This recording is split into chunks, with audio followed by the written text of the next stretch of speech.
Monseigneur, concernant la question donc de la décision du Conseil d'État d'avoir finalement retoqué la formulation, la proposition des évêques de France, quelle est votre réaction aujourd'hui? Ma réaction, c'est une réaction de déception d'abord, parce qu'une première décision du Conseil d'État à la suite du premier déconfinement nous avait été favorable.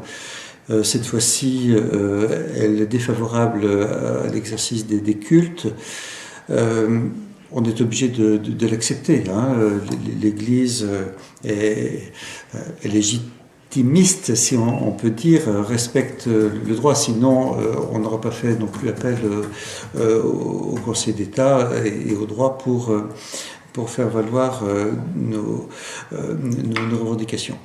Cela étant, je m'interroge sur ce qui est dit, à savoir que s'il s'agit de consignes purement sanitaires, le gouvernement autorise les funérailles jusqu'à 30 personnes, pourquoi pas les messes?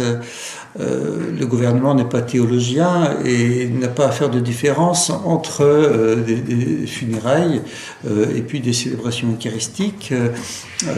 Voilà, il s'agirait de simplement parler de n'importe quel type de rassemblement. Pourquoi les mariages à 6 personnes, les funérailles à 30 et les messes à 0 ou peut-être moins de 6, je ne sais pas.